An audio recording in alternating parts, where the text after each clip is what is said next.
celebrating the lives of legends we've recently lost. Bill Moyers, 1934 to 2025, an influential public media journalist, thoughtful commentator, and former White House press secretary under President Lyndon B. Johnson, has died at the age of 91 due to complications from prostate cancer. Moyers' legacy spans journalism, politics, and public service.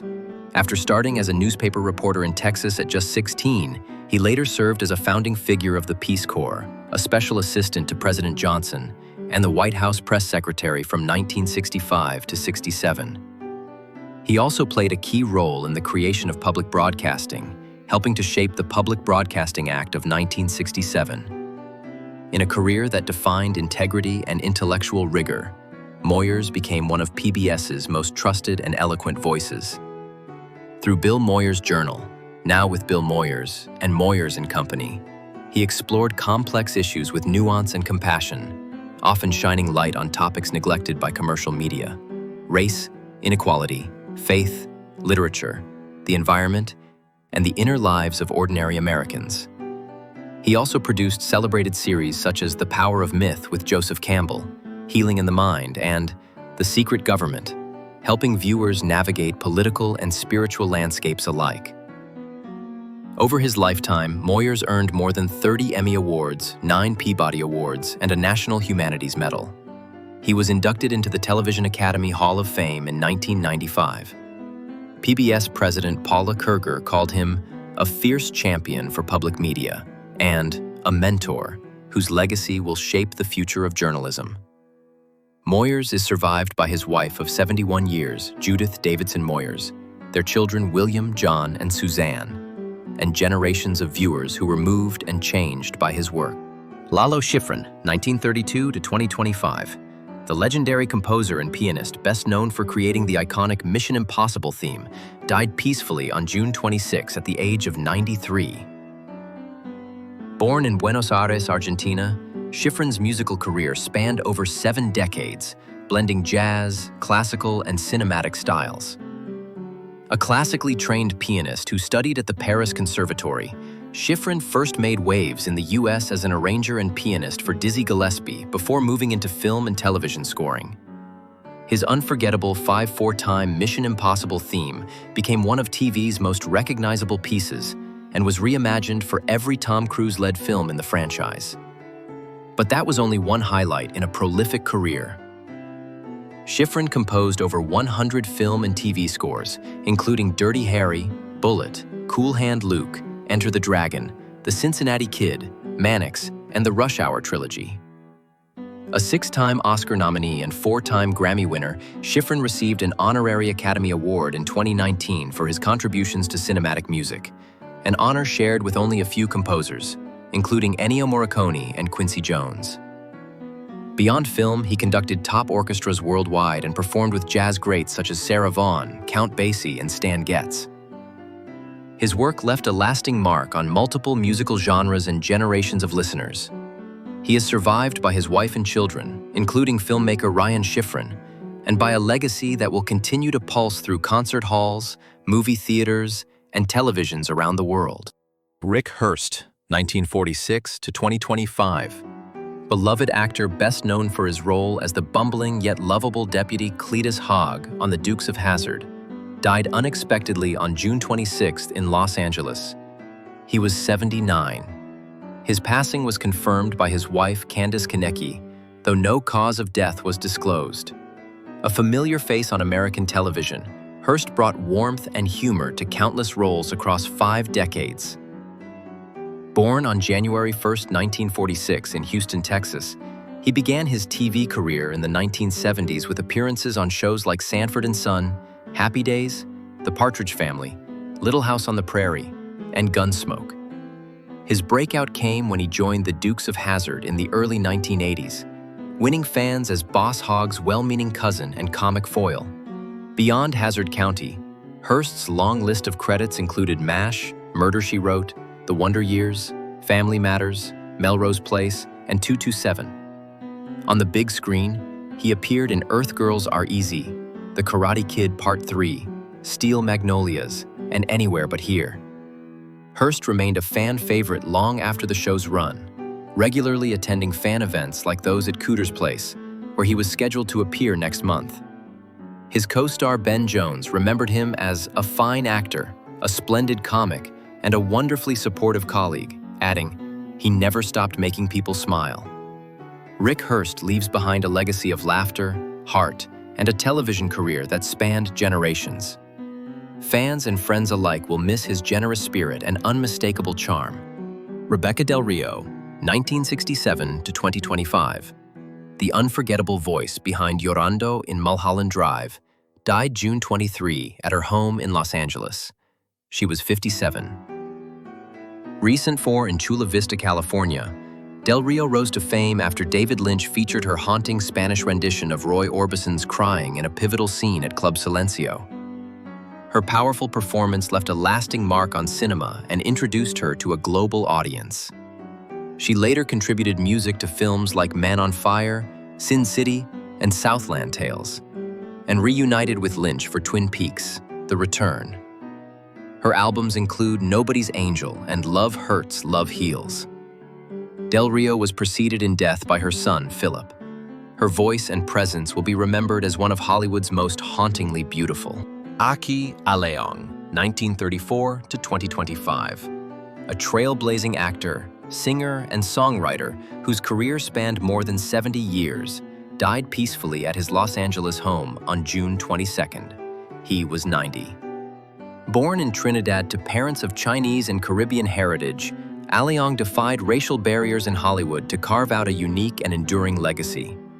He made his screen debut in the 1950s and never stopped working, with his final appearance in the 2024 film My Redneck Neighbor. His remarkable versatility led him to roles across every era of television, including Dr. Kildare, The Outer Limits, The A-Team, As the World Turns, Fee, Curb Your Enthusiasm, and Roswell. Movie audiences may remember him best from Dragon, The Bruce Lee Story, Missing in Action 3, and numerous other roles where he brought quiet strength and nuance to underrepresented characters. Beyond acting, Aleong also had a passion for music. In 1958, he co-wrote the cult doo-wop hit Chambalore by Sheriff and the Ravels, contributing to the early rock and roll era's rich cultural fabric. His longevity in the entertainment industry, especially as a Trinbagonian and East Asian man, broke boundaries and inspired many. Fan Ida King wrote on X, "Being 90 in both Trini and East Asian, one could imagine what he witnessed and experienced. It was an honor and a privilege to listen to this man's decades of challenges, struggles, and perseverance." Aki Aleong's life and career were a testament to resilience, creativity, and quiet revolution. He leaves behind a lasting imprint on screen and in song. Michaela Reigns, 1995 to 2025, founder of SaveAFox Rescue and a passionate wildlife rehabilitator, died by suicide on June 21st in Minnesota. She was 29.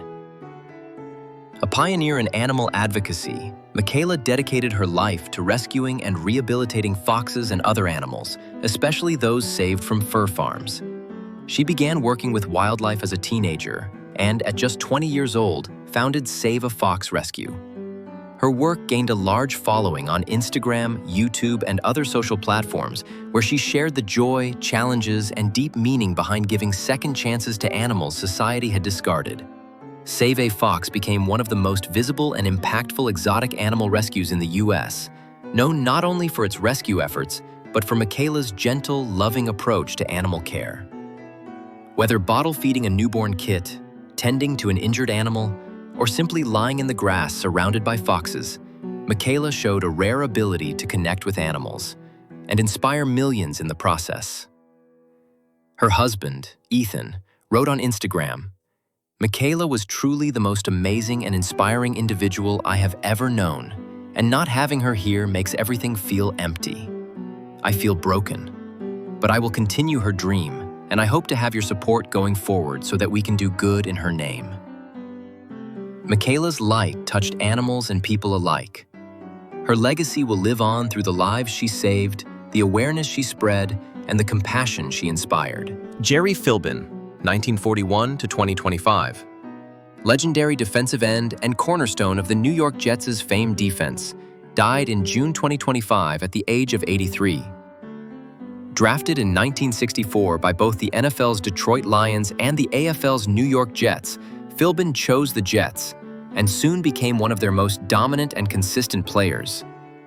Over nearly a decade with the team, he earned 2 AFL All-Star selections and etched his name into franchise history as a key force behind the Jets' victory in Super Bowl III, the team's only championship win.